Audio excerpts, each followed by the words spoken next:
Hello, horror lover. Are you ready for a long night of nightmares?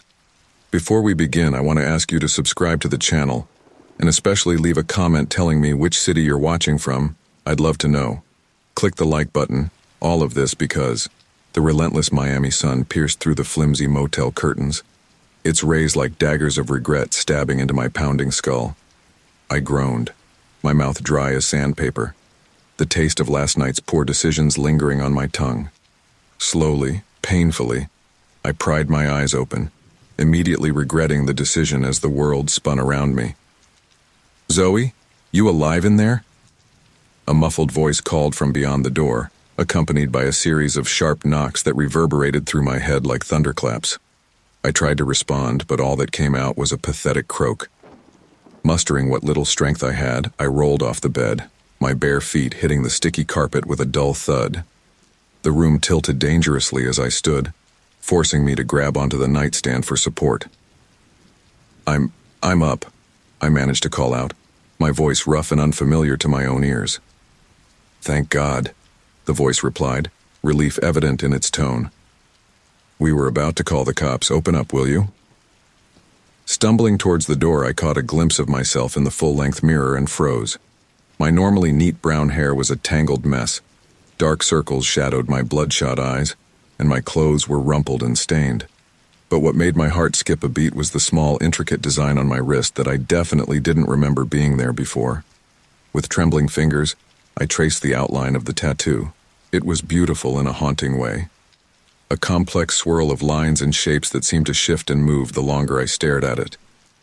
A wave of nausea hit me, and I barely made it to the bathroom before emptying the contents of my stomach into the toilet. The knocking at the door grew more insistent. "Zoe, open up or we're breaking this door down."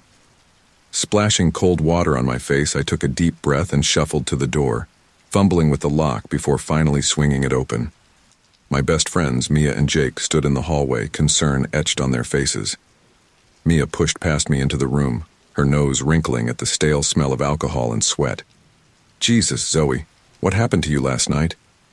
I shook my head, instantly regretting the movement as pain lanced through my skull. I don't know. Everything's a blur after we left that club." Jake closed the door behind him, his usually carefree expression replaced with worry. "You disappeared on us, Zoe. We looked everywhere. How did you end up here?" "I don't know," I repeated, sinking onto the bed. "I can't remember anything." Mia sat beside me, placing a comforting hand on my shoulder. "It's okay, we'll figure it out, but first let's get you cleaned up and out of this dump." As I moved to stand, Mia's eyes widened, fixating on my wrist. "Whoa, when did you get a tattoo?" I instinctively tried to cover it, a strange sense of protectiveness washing over me. I must have gotten it last night. I don't remember." Jake leaned in for a closer look, whistling low. "That's some intricate work. Must have cost a fortune, and hurt like hell, I bet." I nodded absently, my fingers tracing the design again. It didn't hurt at all, which struck me as odd, but I was too hungover to dwell on it.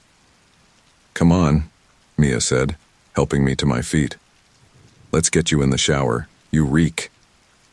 As the hot water cascaded over me, I scrubbed at my skin furiously, trying to wash away the feeling of wrongness that clung to me.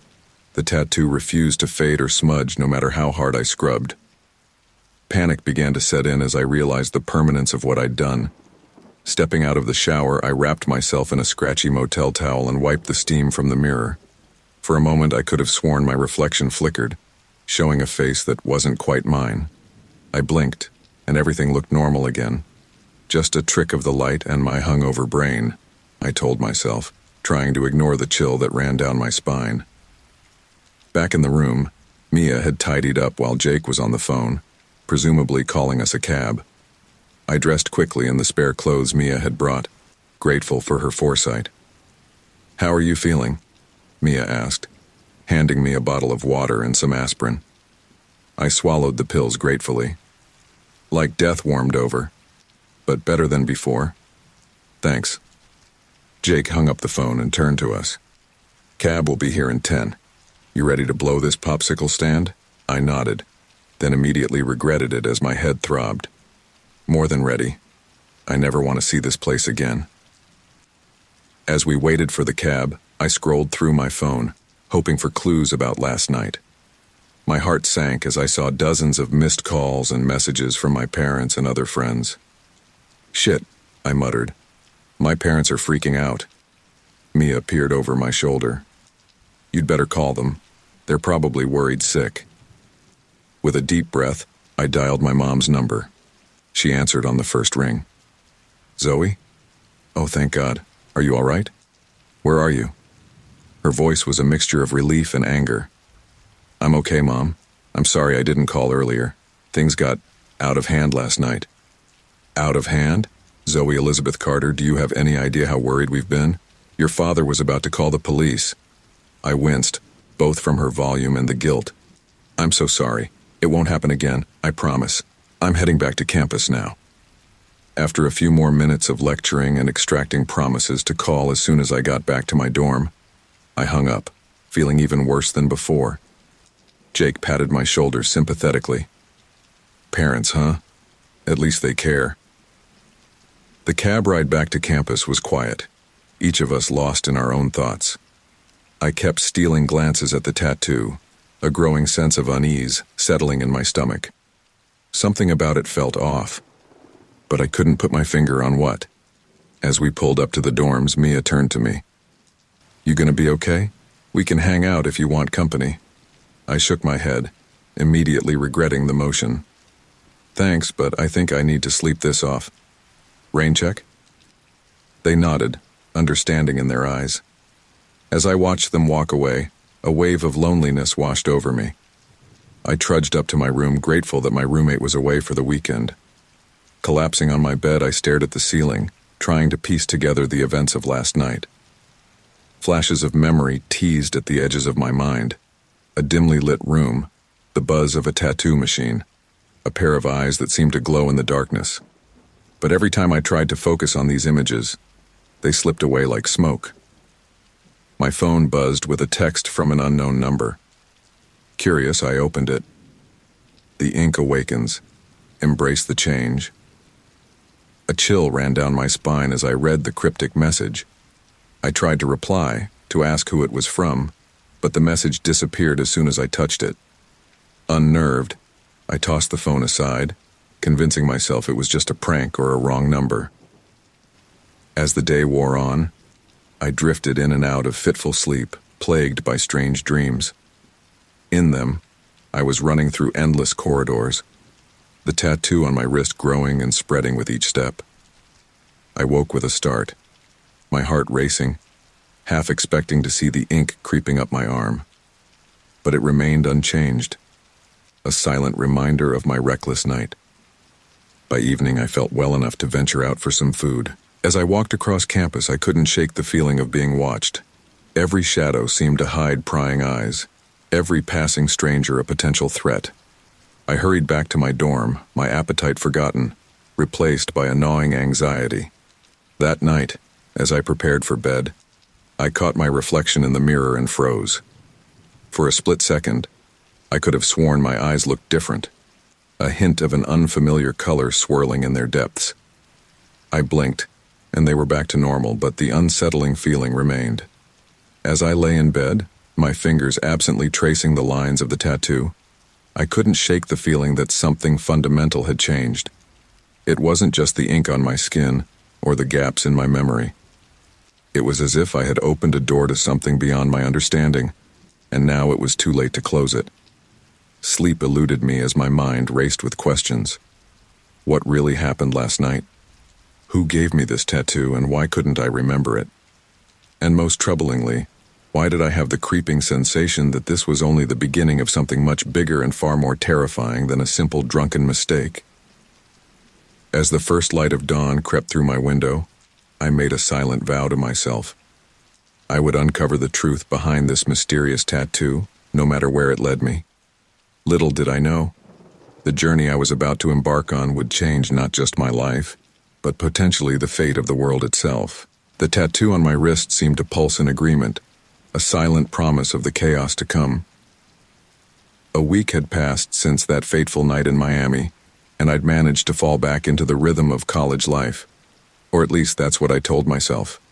In reality, every moment was tinged with an undercurrent of anxiety, my eyes constantly drawn to the intricate tattoo on my wrist. I stood in front of the mirror in my dorm room, examining my reflection. The dark circles under my eyes betrayed my lack of sleep, nightmares plaguing me every time I closed my eyes. But it wasn't my tired face that held my attention. With trembling fingers, I pushed up my sleeve, revealing my forearm. "No, no, no," I whispered, my voice quivering. "This can't be happening." The tattoo had grown. Delicate tendrils of ink now crept up my forearm, the intricate pattern swirling and shifting in a way that seemed almost alive. I blinked hard, hoping it was just my imagination, but the expanded tattoo remained. A knock at the door made me jump. "Zoe, you in there?" It was my roommate, Sarah. I quickly pulled down my sleeve. "Yeah, come in." Sarah breezed into the room, her arms full of textbooks. She took one look at me and frowned. "You okay? You look like you've seen a ghost." I forced a smile. "Just stressed about the bio exam. You know how it is?" She nodded sympathetically. "Tell me about it. I'm heading to the library to cram. Want to join?" For a moment I considered declining, but the thought of being alone with my spiraling thoughts was unbearable. "Sure, give me a minute to grab my stuff." As we walked across campus, the autumn air crisp and cool, Sarah chatted about her classes and the latest campus gossip. I nodded along, trying to focus on her words instead of the sensation of the tattoo seemingly pulsing beneath my sleeve. The library was bustling with students preparing for midterms. We found a quiet corner and settled in. While Sarah buried herself in her psychology textbook, I pulled out my laptop, ostensibly to review biology notes. Instead, I found myself searching for information on tattoo removal. Page after page of results scrolled by, each more discouraging than the last. Expensive procedures, potential scarring, multiple sessions required. I was about to give up when a link caught my eye. Living Ink, the myth of self-spreading tattoos. My heart raced as I clicked on the article. Most of it was debunking urban legends, but one paragraph made my blood run cold.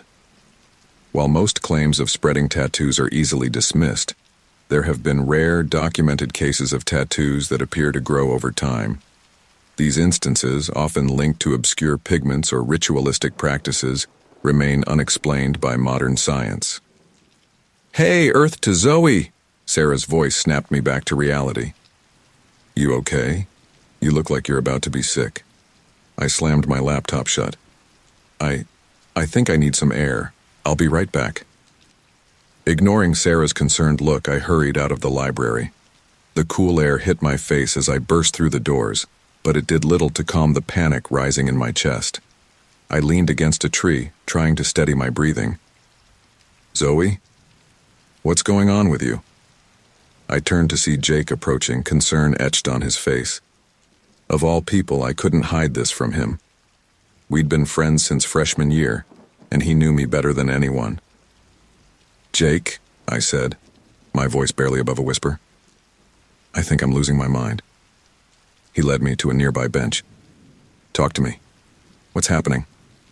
With shaking hands, I rolled up my sleeve, revealing the expanded tattoo. Jake's eyes widened. "Holy shit," he breathed. "It's grown?" I nodded, tears welling up in my eyes. "And that's not all. I keep having these nightmares, and sometimes when I look in the mirror, I swear I see someone else." Jake was quiet for a moment, processing. Then he asked, "Have you told anyone else? Your parents? A doctor?"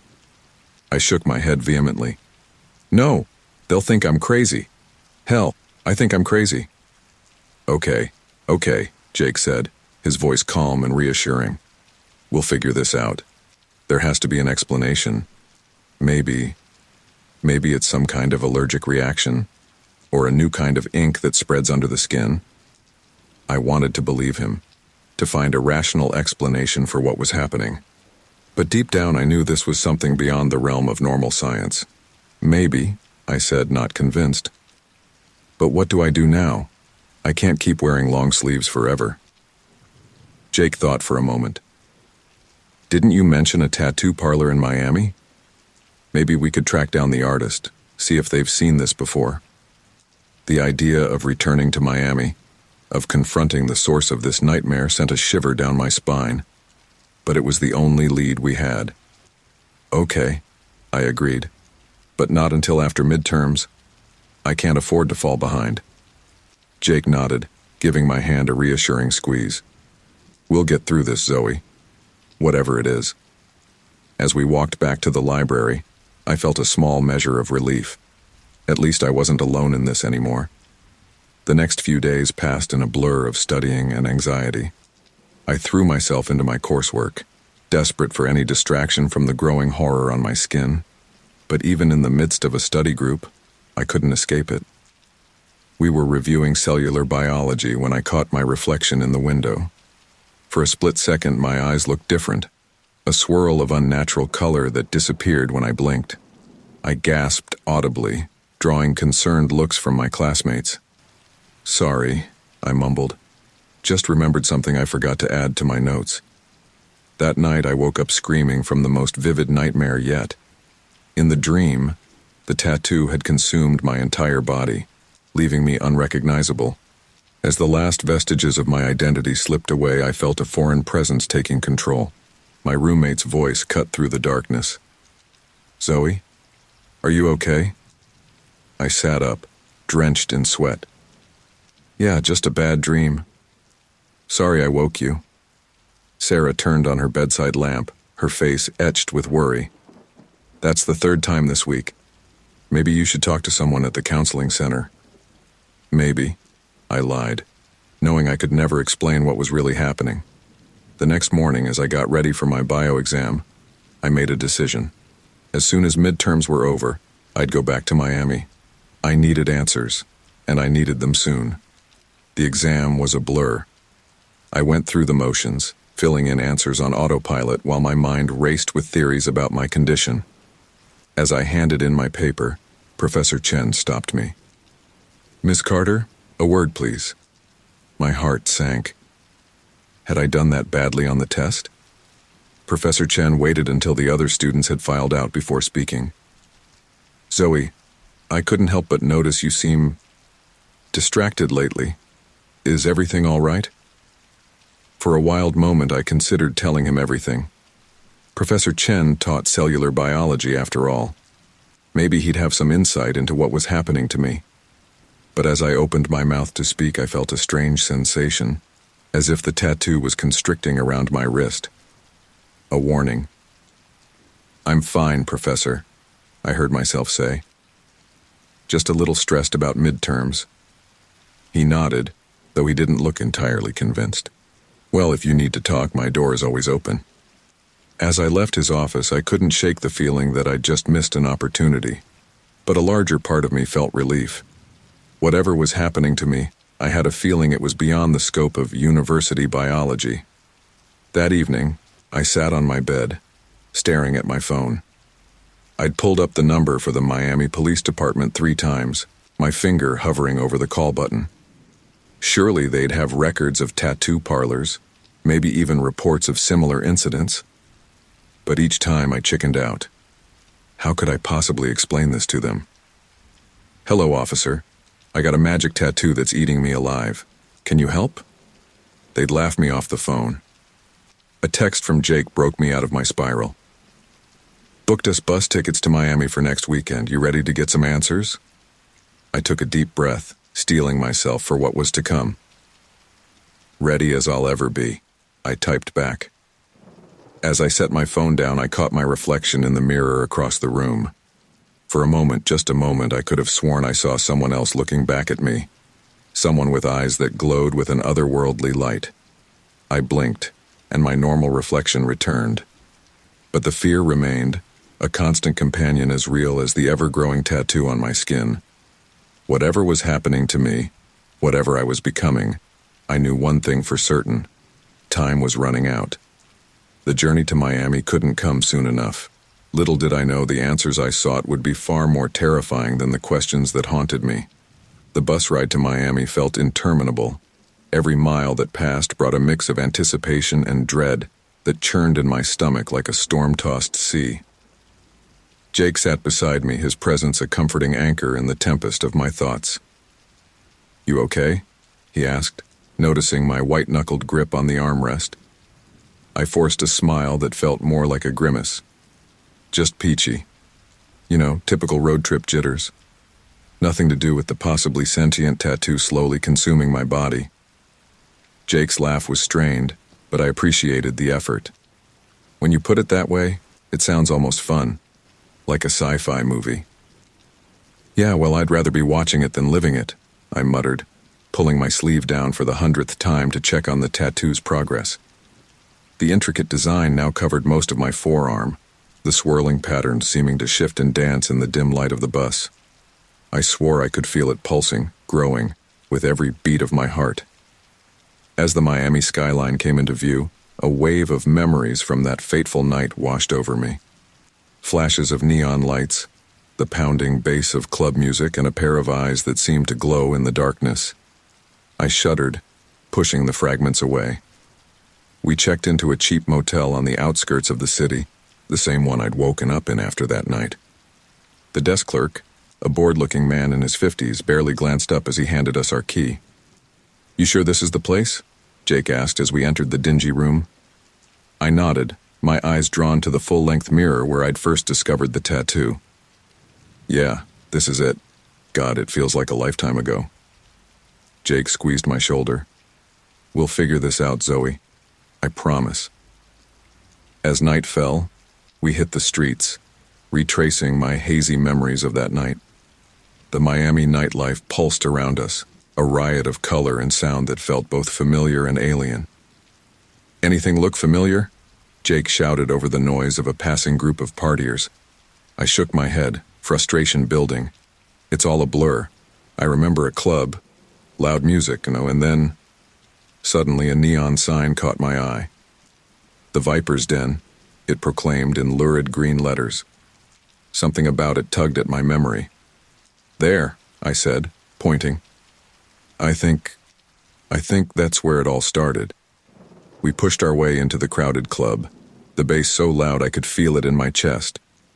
As we moved through the throng of dancers, a strange sensation washed over me. The tattoo on my arm began to tingle, almost as if it was responding to something in the air. "Jake," I called out, grabbing his arm. "Something's wrong. We need to..." But before I could finish, a hand clamped down on my shoulder. I spun around to find a towering bouncer glaring down at us. "You two," he growled. "Come with me." Heart pounding, we followed him through a door marked "Staff Only" and down a dimly lit hallway. He ushered us into a small office where a woman sat behind a desk, her eyes sharp and calculating. "Well, well," she said, her voice smooth as silk. "Look who's come back for more." I stared at her, a flicker of recognition sparking in my mind. You were there that night." She smiled, but it didn't reach her eyes.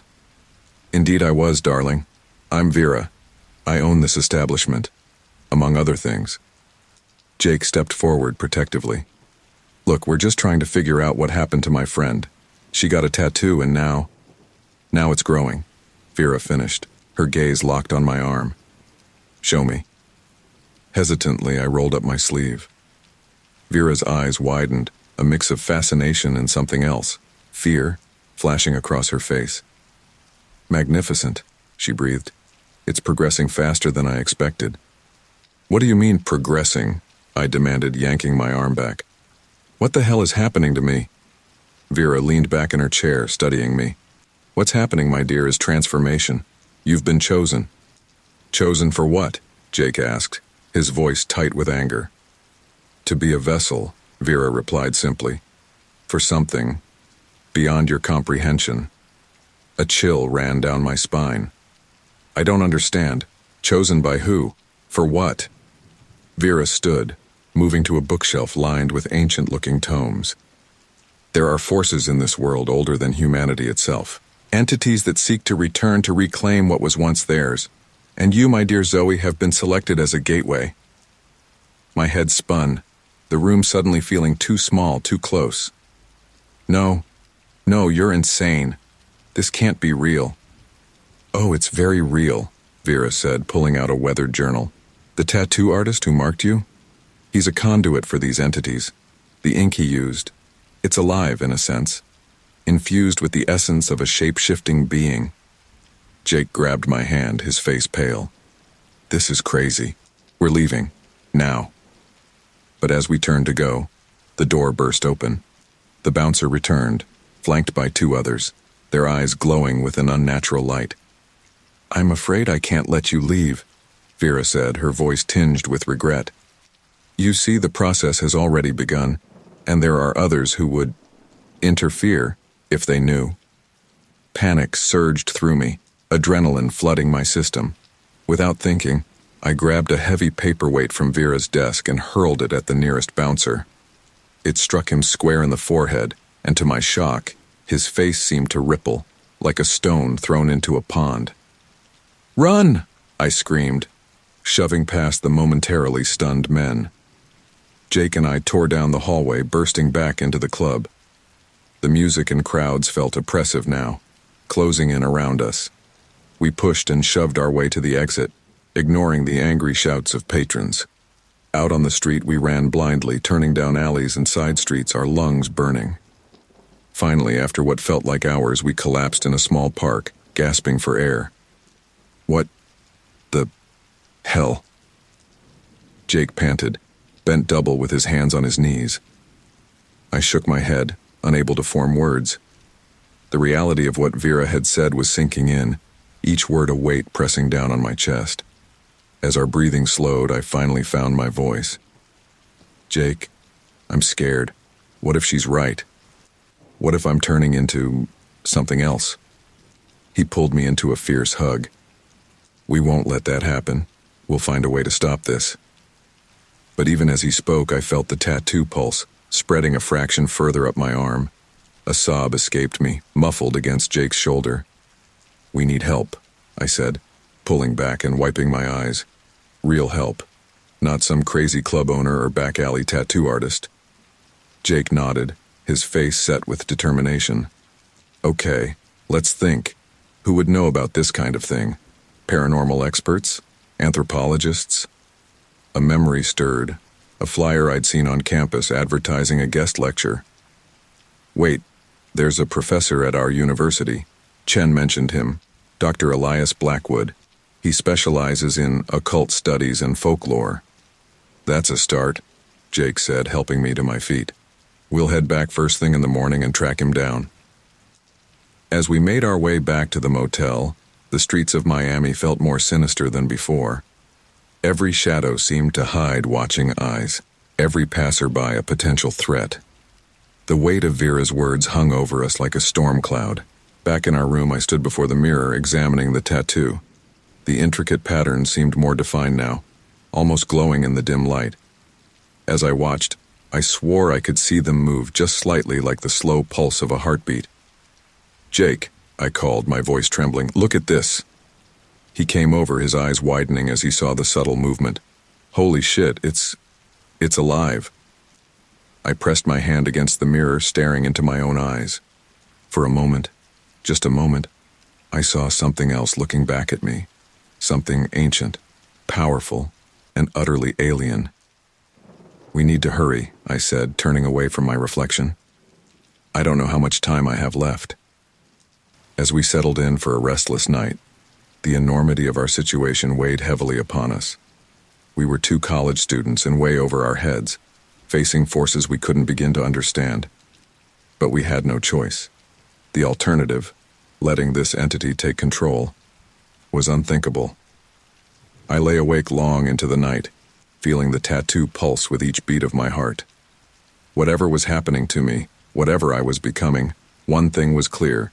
The search for answers had only just begun, and the stakes were higher than I could have ever imagined. As dawn broke, casting long shadows across the motel room, I made a silent vow. I would fight this transformation with every fiber of my being, and if I couldn't stop it, well, I'd make damn sure I took control of it instead. Little did I know the battle for my very essence was just beginning, and the cost of victory might be higher than I was prepared to pay. The campus felt different as Jake and I hurried across the quad, autumn leaves crunching beneath our feet. What once had been a place of comfort and routine now seemed alien, as if I was seeing it through new eyes. Perhaps I was. There, Jake pointed to a weathered brick building. The anthropology department. We climbed the stairs, our footsteps echoing in the empty hallway. It was early, the first rays of sunlight just beginning to filter through the windows. We'd driven through the night to get back, desperation fueling our journey. I raised my hand to knock on the door labeled Dr. Elias Blackwood, Professor of Anthropology and Occult Studies, but hesitated. What if he can't help us?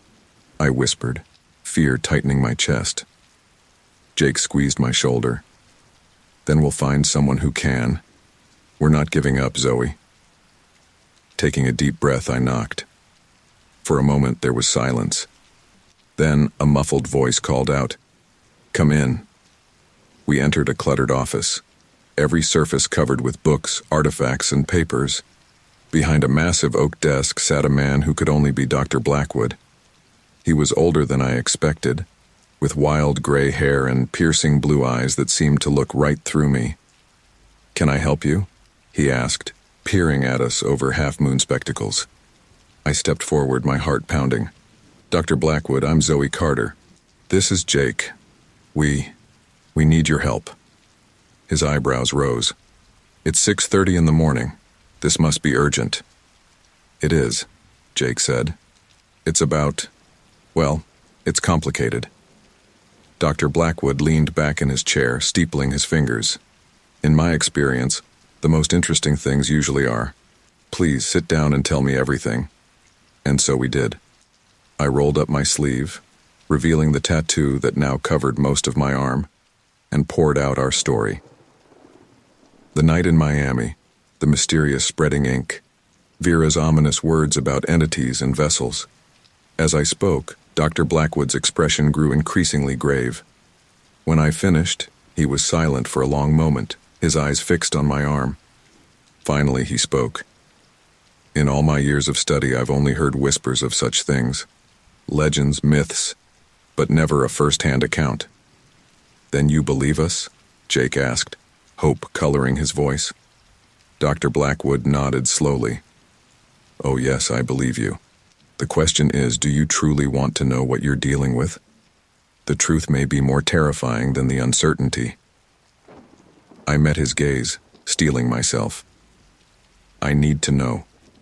Whatever it is, I need to understand what's happening to me."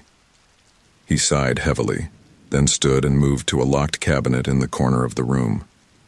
From it, he retrieved an ancient-looking tome bound in what appeared to be snakeskin. "This," he said, placing the book on his desk, "is the Codex Serpentis. It's a compendium of occult knowledge, focusing on entities that exist beyond our realm of understanding." As he opened the book, a musty scent filled the air.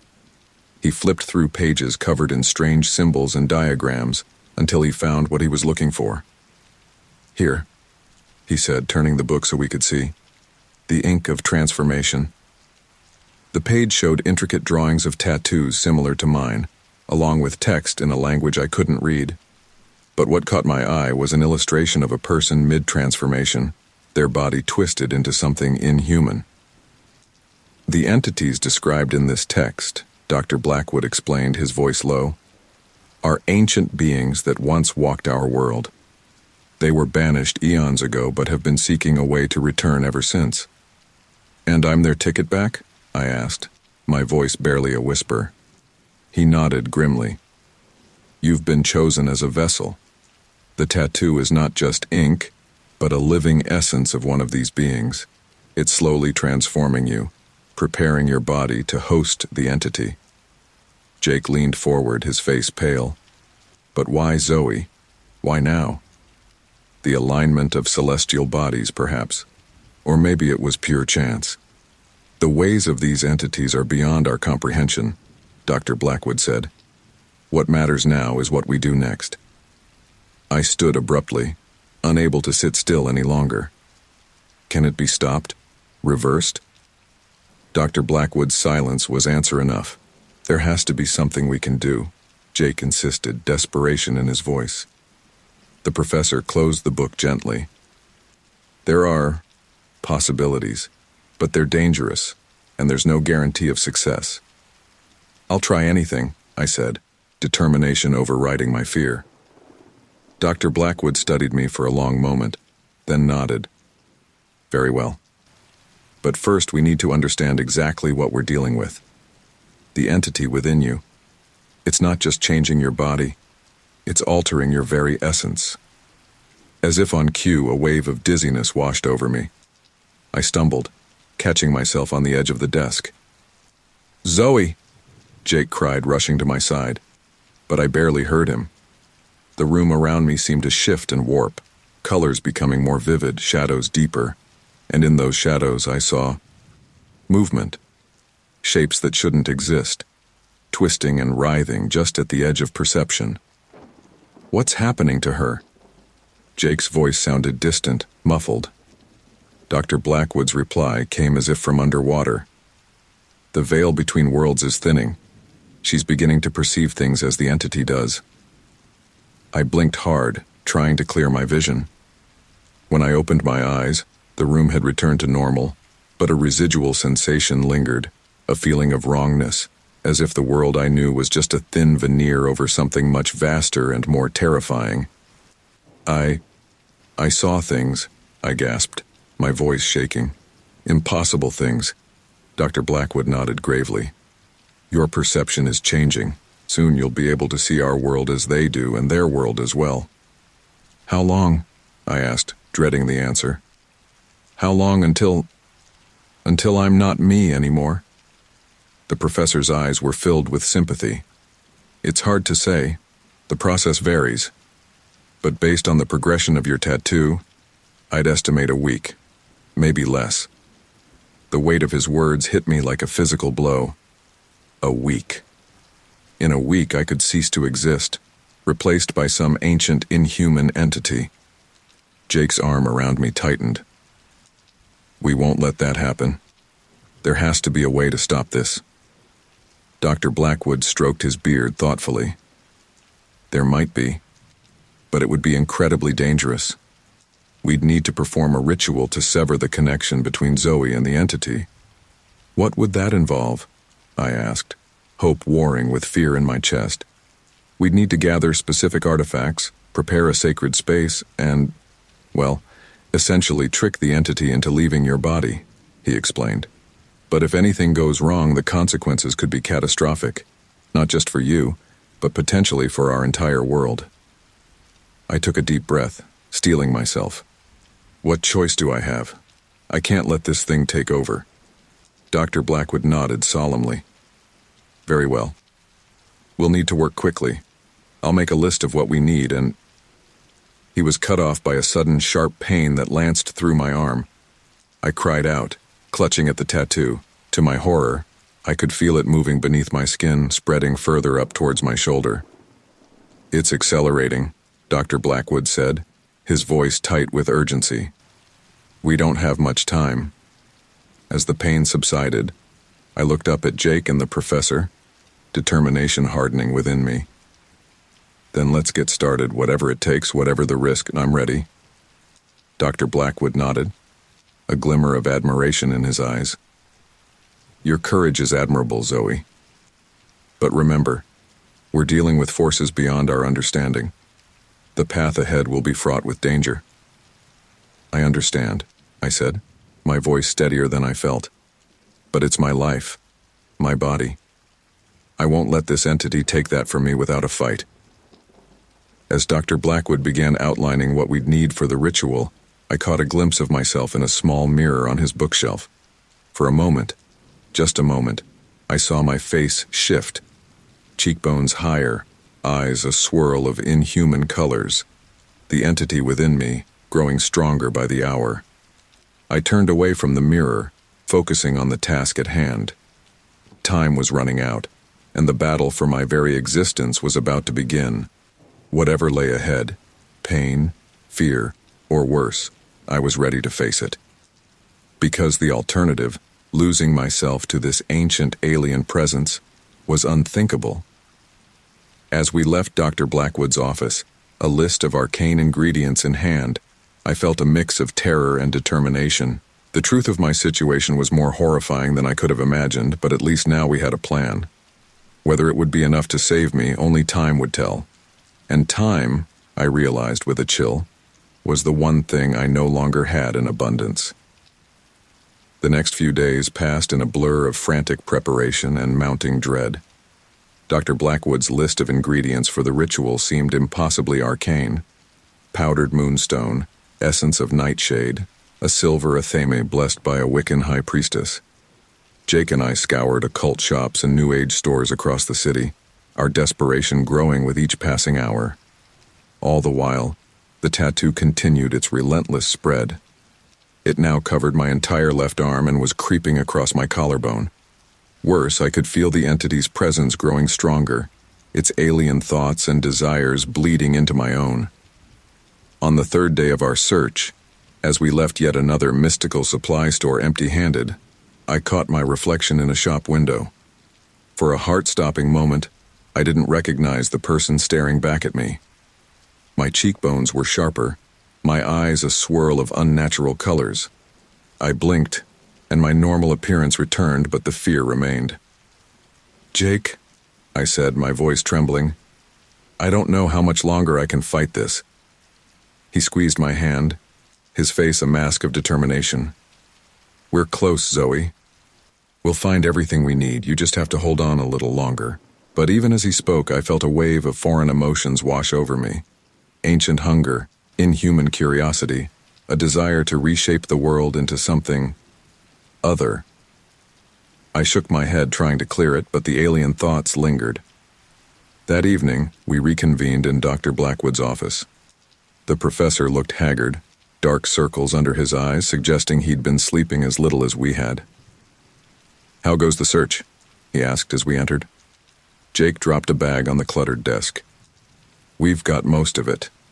Still missing the blessed athame and the essence of nightshade." Dr. Blackwood nodded, rifling through the bag's contents. Good. I've made some progress on deciphering the ritual itself. It's complex, to say the least." I sank into a chair, suddenly exhausted. "Will it work? Can you really separate me from this thing?" The professor's eyes met mine, and I saw a flicker of uncertainty. "In theory, yes. But Zoe, you need to understand the risks. This ritual has never been performed successfully in recorded history. The potential consequences if something goes wrong." "I don't care about the risks," I interrupted, a surge of determination cutting through my fatigue. "Whatever happens, it can't be worse than losing myself completely." Dr. Blackwood studied me for a long moment, then nodded. "Very well. We'll proceed as soon as we have all the components, but first I need to test something." He reached into a drawer and pulled out a small, ornate mirror. "This is a scrying glass. It's said to reveal one's true nature. I want to see how far the transformation has progressed." With trembling hands, I took the mirror. As I gazed into its polished surface, the reflection shimmered and changed. The face looking back at me was both familiar and alien, my features but altered, skin with a faint iridescent sheen, eyes that swirled with colors that shouldn't exist, and behind it all, a presence that radiated ancient power and inhuman intelligence. I dropped the mirror with a cry, and it shattered on the floor. "Zoe!" Jake was at my side in an instant, his arm around my shoulders. Dr. Blackwood's face was grim. "It's progressing faster than I feared. We need to perform the ritual within the next 48 hours, or it may be too late." As if to emphasize his words, a sharp pain lanced through my body. I doubled over, gasping, as I felt the tattoo pulse and spread. When the pain subsided, I looked down to see intricate patterns now swirling across my chest. "We're running out of time," I said through gritted teeth, Jake's face set with determination. Then we'll work through the night, whatever it takes. And work we did. Hours blurred together as we pored over ancient texts, mixed arcane concoctions, and prepared the ritual space in an abandoned warehouse Dr. Blackwood had secured. All the while, I fought a constant battle against the entity's growing influence. As dawn broke on the day of the ritual, we gathered in the warehouse. Candles flickered in a complex pattern on the floor, filling the air with pungent smoke. In the center stood a circle of salt, surrounded by symbols drawn in a mixture of ash and powdered gemstones. "Are you ready?" Dr. Blackwood asked, his voice solemn. I nodded, trying to ignore the way my hands shook. "As ready as I'll ever be." "Remember," he said, placing a hand on my shoulder, "once we begin, we cannot stop. No matter what happens, no matter what you see or feel, you must resist the entity's influence until the very end. Your will is our strongest weapon."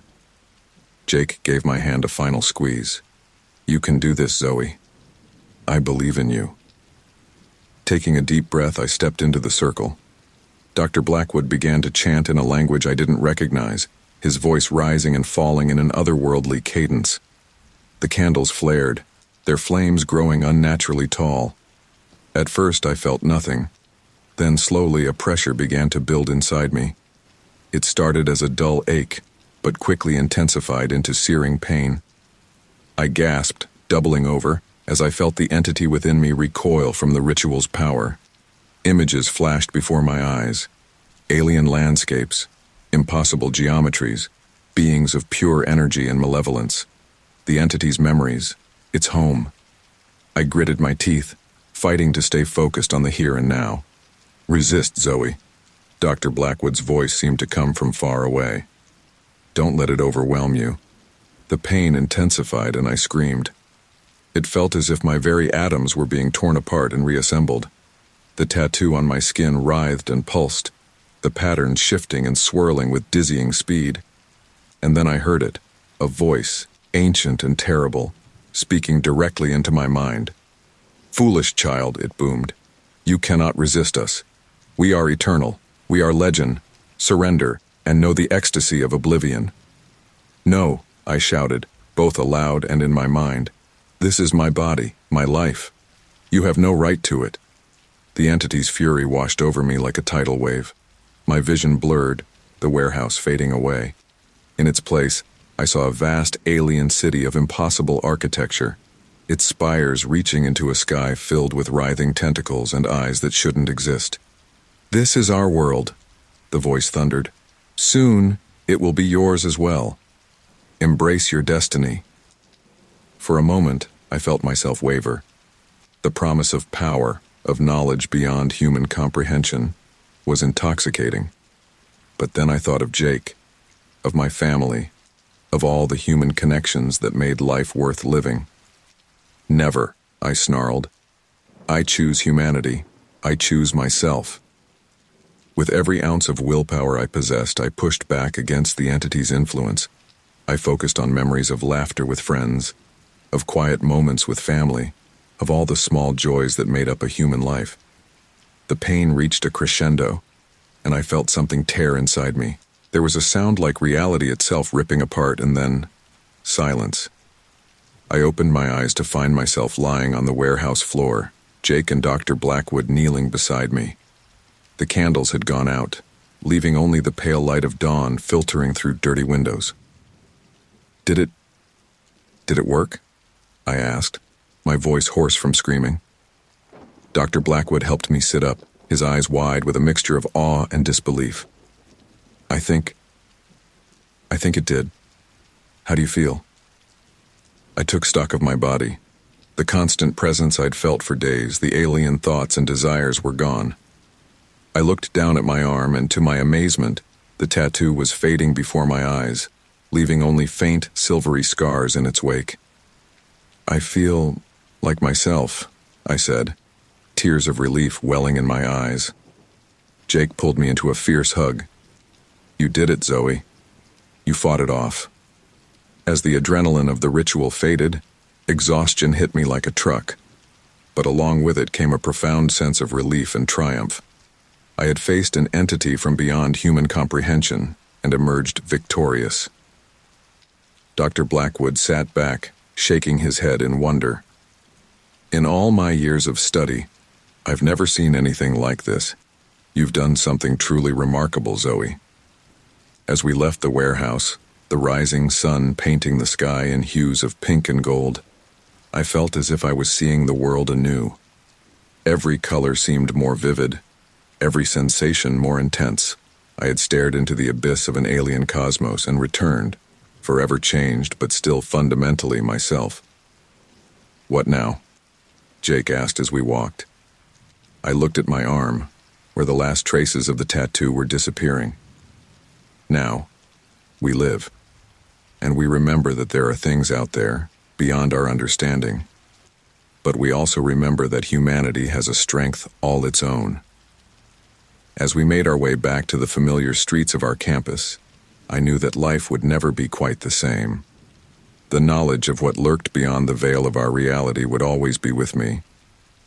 But I also knew that I had the strength to face whatever came next.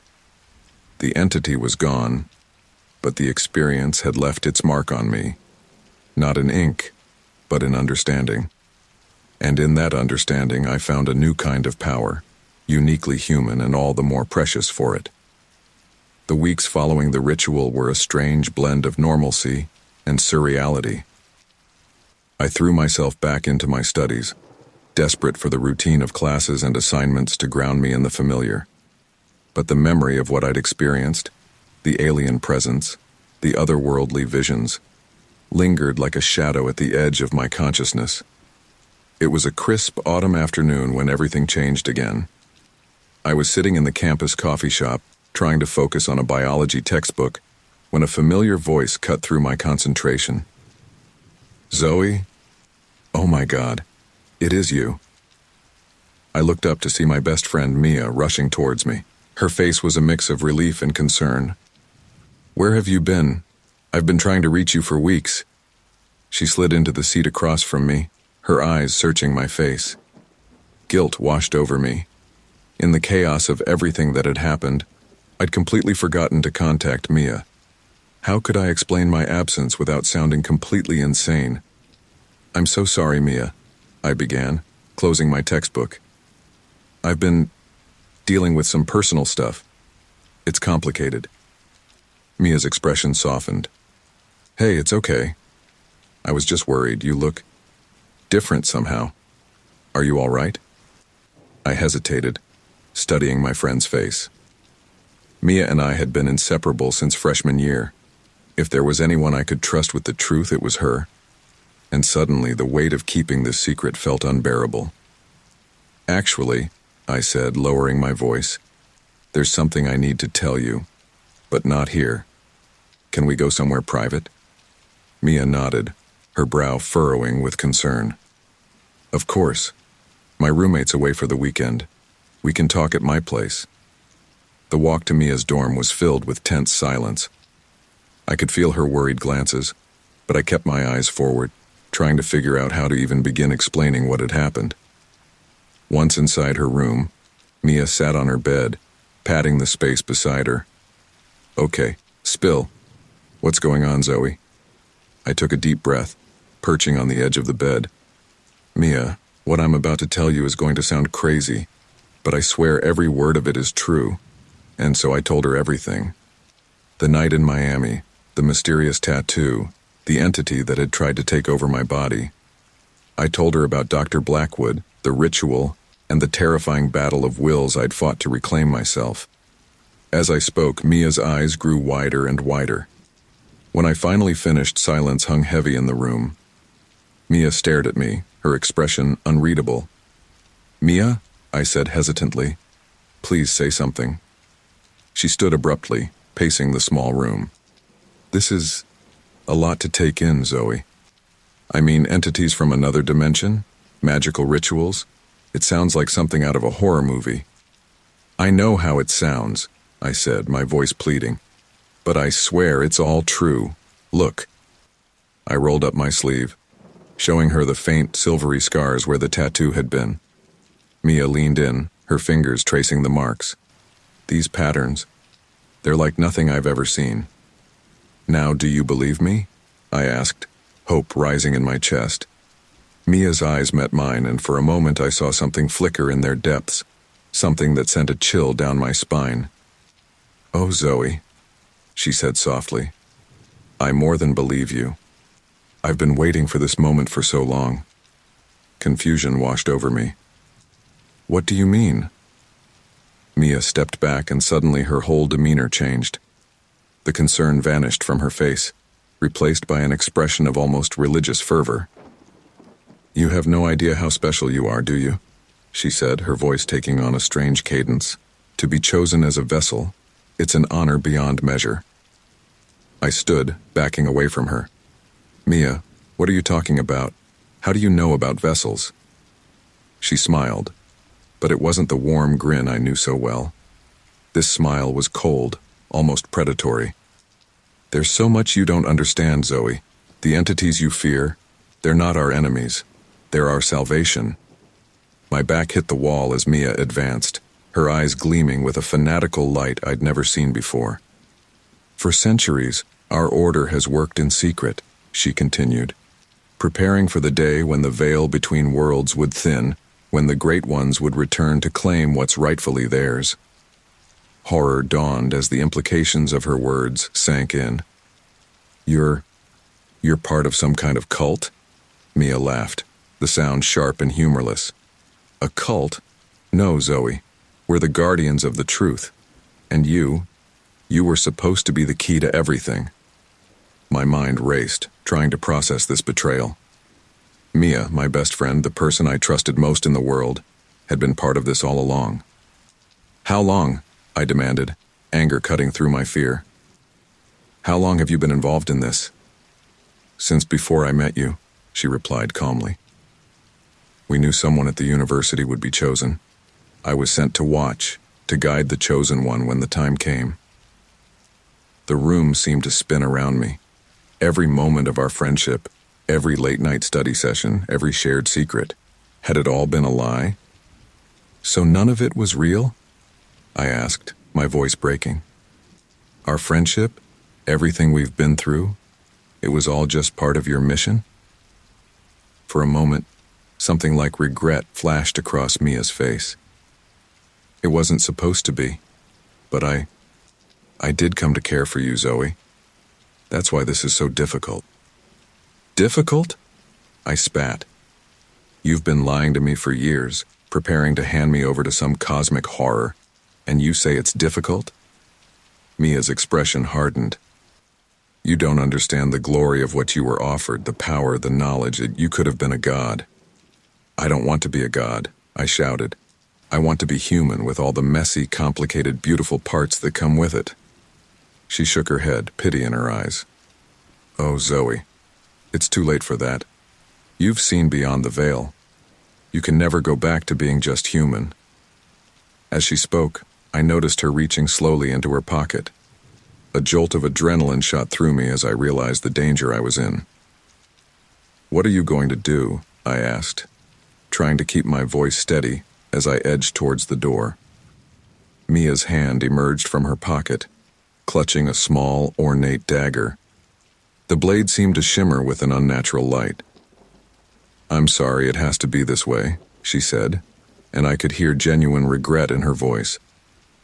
"But the ritual must be completed. If we can't have you as a vessel, your blood will serve to open the way." Time seemed to slow as Mia lunged forward, the dagger flashing in the dim light of the room. I reacted on pure instinct, ducking under her arm and shoving her hard. She stumbled, crashing into her desk. I didn't wait to see if she'd recover. I yanked the door open and ran, my heart pounding in my ears. Behind me I could hear Mia's voice, no longer familiar but twisted with rage and fervor. "You can't run from this, Zoe. The Great Ones will return with or without you." I tore through the dormitory halls, ignoring the startled looks from other students. My mind raced, trying to figure out what to do. I couldn't go back to my room. Mia knew where I lived. I needed help. But who could I trust? As I burst out of the building into the cool evening air, one name came to mind. Dr. Blackwood. He was the only one who truly understood what I'd been through, the only one who might know how to handle this new threat. I pulled out my phone with shaking hands, dialing his number as I ran towards the anthropology building. It rang once, twice, 3 times before he answered. "Dr. Blackwood," I gasped, out of breath. "It's Zoe. I need your help. There's a cult. They know about the entities, and my friend is one of them." There was a moment of silence on the other end. Then his voice came through, calm but urgent. "Where are you now, Zoe?" "Heading to your office," I replied, glancing over my shoulder to make sure I wasn't being followed. "No," he said firmly. "It's not safe there. They might know about me too. Go to the old bell tower on the north side of campus. I'll meet you there in 15 minutes. As I changed direction, running towards the abandoned bell tower, the full weight of what had just happened hit me. Mia, my best friend, had betrayed me in the most profound way possible. The one person I thought I could trust with my secret had turned out to be my greatest threat. Tears blurred my vision as I ran, grief and anger warring inside me. But underneath it all, a steely determination took hold. I had fought off an otherworldly entity. I had reclaimed my body and my will. I wouldn't let this cult, no matter how ancient or powerful, take that victory from me. As the old bell tower came into view, its silhouette stark against the darkening sky, I made a silent vow. I would find a way to stop this cult, to close whatever door they were trying to open. Not just for my sake, but for the sake of every unsuspecting person who might become a pawn in their cosmic game. The betrayal had cut deep, but it had also awakened something in me, a fierce protectiveness for the human world I'd fought so hard to return to. Whatever came next, whatever horrors I might face, I knew one thing for certain. I would not face them alone. With that thought burning in my mind, I pushed open the creaking door of the bell tower, ready to face whatever new chapter this strange, terrifying adventure might bring. The old bell tower loomed before me, a dark silhouette against the twilight sky. My lungs burned as I pushed open the heavy wooden door, the hinges groaning in protest. Inside, the air was thick with dust and the musty scent of abandonment. "Dr. Blackwood?" I called out, my voice echoing in the empty space. No answer came. I checked my phone, still 5 minutes until our agreed meeting time. With shaking hands, I sent a quick text to Jake. "Emergency. Bell tower. Come quick." As I waited, pacing the small circular room at the base of the tower, the events of the past hour replayed in my mind. Mia's betrayal, the revelation of the cult, the desperate escape. It all seemed like a nightmare I couldn't wake up from. A noise outside made me freeze. Footsteps approaching quickly. I pressed myself against the wall next to the door, heart pounding. The door creaked open, and I tensed, ready to run or fight. "Zoe?" Dr. Blackwood's familiar voice filled me with relief. I stepped out from my hiding spot. "I'm here." The professor entered, closing the door behind him. His face was grim in the dim light filtering through the dusty windows. "Are you all right?" he asked, his eyes scanning me for injuries. I nodded, though "all right" felt like a massive overstatement. "Physically, yes. But Mia, she tried to kill me. She's part of some cult that worships the entities.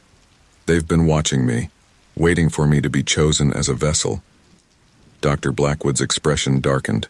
I feared something like this might happen. There have always been those who seek to harness the power of the entities for their own ends. "What do we do?" I asked, desperation creeping into my voice. "They know about me, about the ritual. We're not safe here." The professor was quiet for a moment, his brow furrowed in thought. "We need to go somewhere they won't think to look for us. Somewhere off the grid." Before I could respond, the door burst open. I jumped, ready for an attack, but it was Jake who stumbled in, out of breath and wild-eyed. "Zoe, what's going on? Your text." He trailed off as he took in the scene before him. Quickly, we filled Jake in on the situation. His face paled as he listened, his hands clenching into fists. "Jesus," he muttered. "So what's the plan?" Dr. Blackwood spoke up, I have a cabin in the mountains, about 3 hours north of here. It's isolated, no cell service or internet. We can regroup there and figure out our next move. It was decided. We'd leave immediately, using Dr. Blackwood's car to avoid being tracked. As we made our way across campus, keeping to the shadows, a heavy silence fell over us. The familiar buildings and pathways now seemed alien and threatening, potential hiding places for cultists waiting to strike.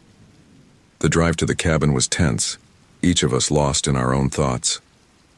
I stared out the window, watching the city lights fade away as we climbed into the mountains. The events of the past weeks played on a loop in my mind, and I couldn't shake the feeling that this was only the beginning of something much bigger and more terrifying. We arrived at the cabin well after midnight. It was a small, rustic structure nestled in a clearing, surrounded by towering pines. Under different circumstances, it might have been peaceful. Now, the isolation felt both comforting and ominous. Inside, Dr. Blackwood lit a fire in the old stone fireplace, while Jake and I secured the windows and doors. As the warmth began to fill the small space, we gathered around the rickety kitchen table. "All right," Dr. Blackwood said, his voice grave. "We need to assess our situation and form a plan." I nodded, trying to focus despite my exhaustion. "The cult. Mia said they've been preparing for the entities to return, that I was supposed to be some kind of key." Jake leaned forward, his face etched with concern. "But we stopped it, right? With the ritual? You're free of the entity." Dr. Blackwood's expression was grim. "I'm afraid it may not be that simple. The ritual severed Zoe's connection to the entity, yes. But the fact that she was chosen in the first place, it means something. The veil between worlds is thinning, and Zoe may still have a role to play, whether she wants to or not." A chill ran down my spine at his words. "What do you mean, a role to play? I don't want anything to do with this." "I understand, Zoe," the professor said gently, "but you've been marked by your experience. You've seen beyond the veil. That knowledge, that connection, it can't be undone." I stood abruptly, unable to sit still any longer. "So what? I'm just supposed to accept that my life is over? That I'll never be normal again?" Jake reached out, grabbing my hand. "Hey, we're in this together, okay? We'll figure it out." I wanted to believe him, but as I looked down at our joined hands, a wave of dizziness washed over me. The room seemed to tilt and warp, colors becoming too vivid, shadows too deep. And in those shadows, I saw movement. "Zoe?" Jake's voice sounded distant, underwater. "What's wrong?" I blinked hard, trying to clear my vision. When I opened my eyes, the room had returned to normal, but a residual sensation lingered, a feeling of wrongness, as if the world I knew was just a thin veneer over something much vaster and more terrifying. I saw things," I gasped, my voice shaking. "Like before, during the ritual. But how is that possible? The entity is gone." Dr. Blackwood's face was grave. "The entity may be gone, but your perception has been altered. You're more attuned to the other side now. It's likely these episodes will continue." I sank back into my chair, feeling utterly defeated. "So what do we do? How do we stop the cult? How do I get my life back?" The professor was quiet for a long moment. "I'm not sure we can stop them entirely. Groups like this have existed for centuries, always working in the shadows. But we can disrupt their plans, buy time for the veil to strengthen again." "How?" Jake asked, his voice tight with determination. "We need to understand more about their rituals, their goals," Dr. Blackwood replied. "And for that we need information. Books, artifacts, things that might be in their possession." I looked up, a spark of hope igniting in my chest. Mia's room. She had books, strange objects. I saw them but didn't think anything of it at the time. Jake nodded eagerly. "We could go back, sneak in and grab what we need." "It's risky," Dr. Blackwood warned. "They'll be watching the campus expecting us to return." What choice do we have? I asked, a new determination filling me. I'm tired of running, of being afraid. It's time we took the fight to them. As we began to plan our return to campus, I felt a strange mix of fear and excitement. The normal life I'd known was slipping away, replaced by something dangerous and extraordinary. Part of me mourned that loss. But another part, a part that had glimpsed the vastness beyond our reality, thrilled at the challenge ahead. That night, as I tried to sleep on the cabin's lumpy couch, my dreams were filled with visions of alien landscapes and impossible geometries. But this time, instead of terror, I felt a growing sense of familiarity. The entity was gone, but its echoes remained, changing me in ways I was only beginning to understand. I woke with the first light of dawn, my mind clearer than it had been in weeks. As I watched the sun rise over the mountains, painting the sky in hues of pink and gold, I made a silent vow. I would not be a victim in this cosmic game. I would not let the cult or the entities or anyone else dictate my fate. Whatever came next, whatever dangers we faced or sacrifices we had to make, I would face it head on. Because the alternative, losing myself, losing the world I loved to forces beyond comprehension, was unthinkable. As Jake and Dr. Blackwood stirred, ready to begin planning our counterattack, I felt a surge of determination. The descent into this strange new reality had been terrifying, but I was done being afraid. It was time to rise, to fight back, to carve out a place for humanity in a universe far vaster and more perilous than we'd ever imagined. The battle for my soul, for the very fabric of our reality, was just beginning, and I was ready. The campus looked different as we approached under the cover of darkness. What had once been a place of safety and learning now felt alien and threatening. Every shadow seemed to hide potential enemies, every rustle of leaves a possible ambush. "Remember the plan?" Dr. Blackwood whispered as we crouched behind a hedge near Mia's dorm. "Get in, find what we need, and get out. No unnecessary risks." I nodded, my heart pounding so hard I was sure it would give us away. Jake squeezed my hand reassuringly, his face a mask of determination in the dim moonlight. "Ready?" he asked. "As I'll ever be," I replied, taking a deep breath. We moved swiftly across the open space, keeping low. I led the way, my newfound sensitivity to the otherworldly giving me an edge in detecting any supernatural threats. As we reached the side of the building, I froze, a chill running down my spine.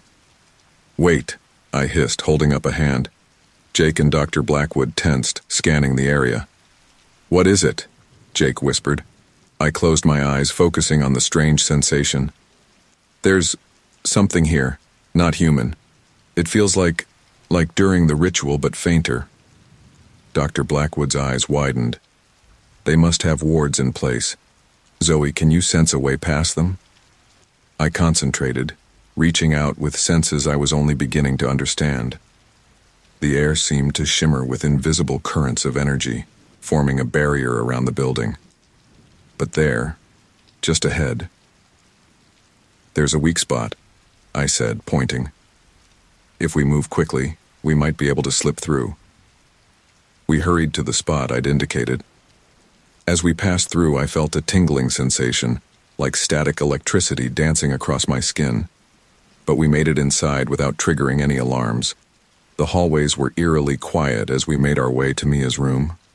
Outside her door, I hesitated, memories of our friendship and her betrayal washing over me. "Zoe?" Jake's voice was gentle. "We don't have to do this if it's too much." I shook my head, steeling myself. "No, I need to do this. For answers, and for closure." Using the spare key Mia had given me months ago, back when I thought our friendship was real, I unlocked the door. The room beyond was dark and still. As we entered, I couldn't shake the feeling that we were walking into a trap. "Look for anything unusual," Dr. Blackwood instructed as he began examining the bookshelf. Texts in unknown languages, strange symbols, artifacts that don't belong in a college dorm room. Jake and I nodded, spreading out to search. I moved to Mia's desk, rifling through drawers filled with normal college detritus, pens, notebooks, USB drives. But beneath it all, I found a false bottom. "Guys," I called softly. "I think I found something." As I pried open the hidden compartment, a wave of otherworldly energy washed over me. Inside was a small, ornate box covered in symbols that seemed to writhe and shift as I looked at them. "Don't touch it directly," Dr. Blackwood warned, coming to my side. "Here, use this." He handed me a cloth, which I used to carefully lift the box. As soon as it was free of the drawer, the air in the room seemed to thicken, pressing down on us with an almost physical weight. "We need to go," I said, a sense of urgency filling me. "Now." But as we turned to leave, the door burst open. Mia stood there, flanked by two figures I didn't recognize. Their eyes glowed with an unnatural light, and I knew instantly they weren't fully human. "Oh, Zoe," Mia said, her voice dripping with false sympathy. "I had so hoped you'd come to your senses. But I see you're still fighting the inevitable." I clutched the box tighter, backing away. "There's nothing inevitable about this, Mia. We stopped it once, we'll stop it again." She laughed, the sound sharp and humorless. "You think that little ritual actually changed anything? Oh, my dear friend, you've only delayed the inevitable. The great ones will return, with or without you as their vessel." As she spoke, her companions began to change. Their forms shimmered and distorted, flesh giving way to something other.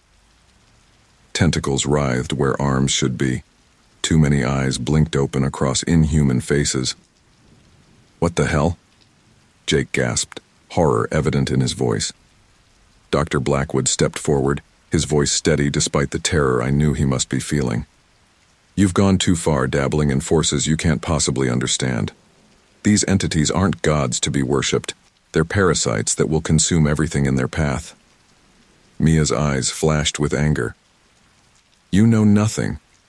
The Great Ones will remake this world into a paradise beyond your limited imagination." As she spoke, I felt a surge of energy from the box in my hands. Without thinking, I opened it. Inside was a small, pulsing orb that seemed to be made of pure darkness. "Zoe, no!" "Doctor," Blackwood cried, but it was too late. As soon as my fingers touched the orb, the world around us shattered. Reality itself seemed to tear apart, revealing glimpses of the realm beyond. A vast, alien cityscape of impossible architecture, its spires reaching into a sky filled with writhing tentacles and eyes that shouldn't exist. I heard Mia's triumphant laugh, saw her and her companions begin to transform further, their bodies twisting into shapes that defied comprehension. But beneath the horror, I felt something else, a surge of power unlike anything I'd experienced before. "This is our world," Mia's voice boomed, no longer sounding human. "Soon, it will be yours as well. Embrace your destiny, Zoe." For a moment, I felt myself waver. The promise of power, of knowledge beyond human comprehension, was intoxicating. But then I thought of Jake, of Dr. Blackwood, of all the human connections that made life worth living. "No," I said, my voice growing stronger with each word. "This is our world, and I won't let you destroy it." Focusing all my will, I pushed back against the alien realm, trying to break through. I thought of everything I loved about our imperfect, beautiful world. The warmth of sunlight, the sound of laughter, the simple joy of human connection. As I concentrated, I felt the power within me grow. The orb in my hand pulsed, responding to my will. Slowly, painfully, reality began to knit itself back together. "What are you doing?" Mia screamed, her voice distorting as her form flickered between human and monstrous. "Fixing your mistake," I growled through gritted teeth. With a final, monumental effort, I slammed the dimensional rift closed. There was a sound like reality itself tearing apart, and then silence. I opened my eyes to find the room back to normal. Mia and her companions lay unconscious on the floor, their bodies fully human once more. Jake and Dr. Blackwood stared at me in awe, and not a little fear. Zoe? Jake said hesitantly. What did you just do? I looked down at my hands, still tingling with residual energy. I'm not entirely sure, but I think I just sealed the breach they were trying to open. Dr. Blackwood approached cautiously, examining the now dormant orb. Incredible. You've managed to turn their own tool against them. But Zoe, the power you just displayed, it's beyond anything I've ever seen. A wave of exhaustion washed over me, and I swayed on my feet. Jake rushed to support me, his arm warm and reassuringly human around my waist. We need to get out of here, he said urgently, before they wake up or reinforcements arrive. As we hurried from the room, I cast one last glance at Mia's unconscious form. Despite everything, a part of me mourned for the friendship we'd lost, for the person I'd thought she was. We made it back to Dr. Blackwood's car without incident, the campus eerily quiet in the pre-dawn light. As we drove away, the adrenaline of the confrontation began to fade, leaving me with a mix of triumph and unease. What now? I asked, breaking the tense silence. Dr. Blackwood's eyes met mine in the rearview mirror. Now, we prepare. What happened tonight? It's only the beginning. The cult will regroup, and there may be others out there working towards the same goal. Jake's hand found mine, squeezing gently. But we stopped them this time. We can do it again. I nodded, trying to believe it. But as the first rays of sunlight began to peek over the horizon, I couldn't shake the feeling that our victory had come at a cost. The power I'd wielded, the glimpse I'd had of that alien realm, it had changed me in ways I was only beginning to understand. As we drove into the rising sun, leaving the campus and the remnants of my old life behind, I knew that nothing would ever be the same. The battle for our world had only just begun, and I was at the center of it all. But looking at Jake's determined face, feeling the reassuring presence of Dr. Blackwood, I felt a glimmer of hope. Whatever came next, whatever horrors we might face, I knew one thing for certain. I would not face them alone. The confrontation was over, but the war was just beginning, and I was ready to fight. The days following our confrontation with Mia and her cult blurred together in a haze of exhaustion and paranoia. We'd retreated to Dr. Blackwood's cabin, our makeshift base of operations, to regroup and plan our next move. But as the adrenaline of our narrow escape faded, the weight of what we'd experienced, what I'd done, began to settle over me like a shroud. I stood at the cabin's window watching the sun set behind the mountains. The view was breathtaking, all gold and purple hues painting the sky. But even as I admired it, I couldn't shake the memory of that alien sky I'd glimpsed, filled with writhing tentacles and impossible geometries. Penny, for your thoughts? Jake's voice broke through my reverie. I turned to find him leaning against the doorframe, his face a mixture of concern and affection that made my heart ache. Just thinking about everything, I said, gesturing vaguely. How quickly it all changed. A month ago, my biggest worry was passing my biology midterm. Now you're our best hope against an interdimensional invasion, Jake finished, moving to stand beside me. Yeah, that's quite the career change. I laughed, but it was a hollow sound. Some days I wonder if I'm cut out for this, if I'm strong enough to handle what's coming. Jake's hand found mine warm and reassuring. Hey, you sealed a breach between dimensions. I'd say that puts you solidly in the badass category. Before I could respond, Dr. Blackwood's voice called from the other room. Zoe, Jake, I think I've found something. We hurried to join him at the rickety kitchen table, now covered in ancient tomes and arcane artifacts we'd borrowed from Mia's room. The professor was hunched over a particularly old and weathered book, his finger tracing lines of text I couldn't begin to decipher. What is it? I asked, leaning in for a closer look. Dr. Blackwood looked up, his eyes bright with excitement and trepidation. I believe I've found an explanation for your unique abilities, Zoe. My heart skipped a beat. What do you mean? He turned the book towards us, pointing to a diagram that seemed to shift and move as I looked at it. This text speaks of individuals called nexus beings, humans who, through exposure to otherworldly forces, become living bridges between dimensions. Like what happened to Zoe with the tattoo? Jake asked, his brow furrowed. Dr. Blackwood nodded. Precisely. But here's where it gets interesting. Most humans, when exposed to these forces, are simply overwhelmed. They become vessels as we feared Zoe would. But in rare cases, individuals with a particularly strong will can adapt. Adapt how? I asked, a mix of curiosity and dread churning in my stomach. The professor's eyes met mine, intense and serious. They developed the ability to manipulate the very fabric of reality, to draw power from other dimensions, to see beyond the veil that separates our world from others. Jake whistled low. So Zoe's basically a superhero now? But I barely heard him. My mind was reeling, memories flashing before my eyes. The strange sensations I'd been experiencing, the power I'd felt when I closed the breach, the lingering connection to something vast and alien. What does this mean for me? I asked, my voice barely above a whisper. Am I even human anymore? Dr. Blackwood's expression softened. You're still you, Zoe. This power, this connection, it's a part of you now, but it doesn't define you. How you use it, that's up to you. As if on cue, a wave of energy washed over me. The room around me seemed to flicker, reality thinning like a veil in the wind.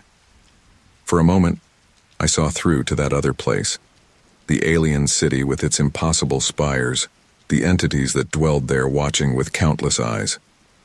Zoe? Jake's voice sounded distant, underwater. What's happening? I blinked hard, forcing myself back to our reality. I saw it again. The other place. It's getting stronger, isn't it? Dr. Blackwood nodded gravely. The veil between worlds is weakening. What Mia and her cult attempted, it left scars in the fabric of reality. And you, Zoe, as a Nexus being, are uniquely attuned to these changes. So what do we do? Jake asked, his hand finding mine under the table. How do we stop this? The professor was quiet for a long moment, his eyes fixed on the ancient text before him. When he spoke, his voice was heavy with the weight of his words. There might be a way, he said slowly, but it's incredibly dangerous and, Zoe, it would require a great sacrifice from you. My heart raced, equal parts fear and determination coursing through me. What kind of sacrifice? Dr. Blackwood met my gaze, his eyes filled with a mixture of admiration and regret. To truly seal the breaches, to prevent the entities from breaking through, we would need to create a living seal, a Nexus being, acting as a permanent bridge, constantly maintaining the barriers between worlds. The implications of his words hit me like a physical blow. You mean, me? I'd have to. You would exist between dimensions, he confirmed softly. Neither fully here nor there. It would require immense concentration, constant vigilance, and you would likely never be able to return to a normal life. Silence fell over the cabin, heavy and oppressive. I felt Jake's hand tighten around mine, saw the pain and fear in his eyes, but beneath it all I felt something else stirring, a sense of purpose, of destiny. How long do I have to decide? I asked, my voice steadier than I felt. Dr. Blackwood sighed. Not long, I'm afraid. The weakening of the veil is accelerating. If we're going to act, it needs to be soon. I nodded, then stood abruptly. I need some air. Without waiting for a response, I hurried outside. The cool mountain air hit me like a slap, grounding me in the present. I walked to the edge of the clearing, staring out at the vast wilderness stretching before me. How could I make this choice? To give up everything, my family, my friends, my dreams for the future, to become some kind of cosmic guardian. But then, how could I not? If I had the power to protect our world from the horrors I'd glimpsed, didn't I have a responsibility to use it? I don't know how long I stood there, lost in thought. The sun had fully set, stars twinkling into view in the darkening sky, when I heard footsteps behind me. "Hey," Jake said softly, coming to stand beside me. "Hell of a choice, huh?" I laughed, the sound caught between a sob and a sigh. "Yeah, you could say that." We were quiet for a moment, the night sounds of the forest filling the silence between us. Finally, Jake spoke again. "You know, when we first met in freshman orientation, I never imagined we'd end up here. Fighting interdimensional monsters, saving the world. It's like something out of a sci-fi novel." I turned to look at him. Really look at him. In the starlight, I could see the boy I'd first befriended, but also the man he'd become. Strong, loyal, brave beyond measure. "Jake," I said, my voice thick with emotion, "I need you to know, whatever I decide these past few years, our friendship, it's meant everything to me." He smiled, but I could see the tears shining in his eyes. "Hey, don't go getting all sappy on me now, Carter. We've got a world to save, remember?" I laughed, feeling some of the tension ease from my shoulders. Right, cosmic horrors first, emotional breakdowns later. As we made our way back to the cabin, I felt a sense of calm settle over me.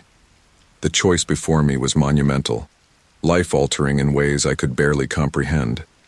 But I knew, deep in my bones, what I had to do. Dr. Blackwood looked up as we entered, hope and trepidation warring in his expression. "Zoe, have you—" I nodded, squaring my shoulders. "I'll do it. Whatever it takes, whatever the cost, I'll become the SEAL." The professor's shoulders sagged with relief, even as sorrow filled his eyes. "You're incredibly brave, Zoe. The world will never know the debt it owes you." "So what now?" Jake asked, his voice tight with emotion he was trying to hide. Dr. Blackwood stood, moving to retrieve a small ornate box from a shelf. "Now, we prepare for the ritual. It won't be easy, and the dangers are significant. But if we succeed, we'll have bought humanity time. Time to learn, to grow, to maybe one day be ready to face what lies beyond." As we began to discuss the details of the ritual, I felt a strange mix of fear and exhilaration. The life I'd known was ending, but something new, something vast and terrifying and wonderful, was beginning. I thought of my family, my friends, all the small joys of human existence I was preparing to leave behind. But then I remembered the glimpses I'd had of that alien realm, the horrors that threatened to break through. And I knew with absolute certainty that this was my path. The choice was made. The die was cast. Whatever came next, whatever sacrifices lay ahead, I was ready to face it. For the sake of our world, for the future of humanity, I would become the bridge, the guardian, the living seal between dimensions. As the night deepened around us, we worked tirelessly, preparing for the ritual that would change everything. The final battle for our reality was about to begin, and I was at the center of it all. But this time I wasn't afraid. I was ready.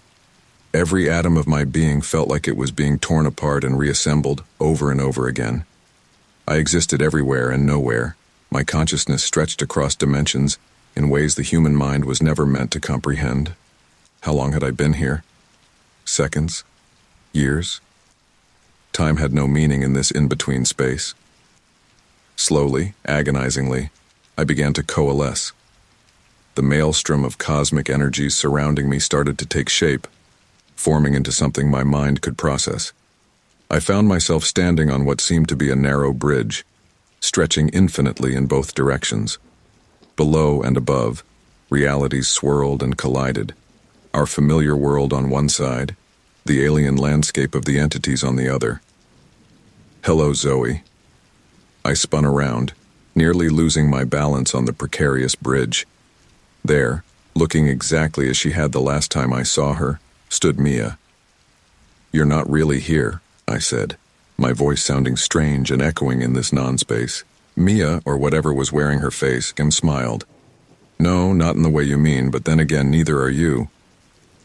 I looked down at my hands, surprised to see they appeared solid and human. What is this place? Did the ritual work? Oh, it worked, Mia's doppelganger said, gesturing to the swirling realities around us. You've become the linchpin, the living seal between dimensions. Quite the promotion from college student, wouldn't you say? Despite everything, I felt a laugh bubble up in my chest. It came out sounding half hysterical. Yeah, the benefits package is really something. Mia, or the entity using her image, stepped closer, her eyes swirling with otherworldly colors. You've made quite the impression on both sides of the veil, you know. The great ones are intrigued by you. I tensed, ready for an attack, but none came. Instead, Mia's form began to shift and change, becoming something both beautiful and terrifying, a being of pure energy, with too many limbs and eyes that saw everything and nothing. What do you want? I asked, forcing myself to stand my ground.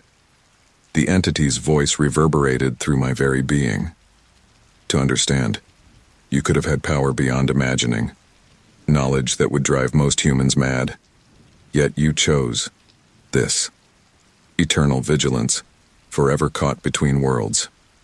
Why? I thought of Jake, of Dr. Blackwood, of all the people I'd left behind, of sunny days and laughter with friends, of the simple joys of a life I could never return to. And I knew my answer. Because it was the right thing to do, I said simply. Because the world I know, with all its flaws and imperfections, is worth protecting.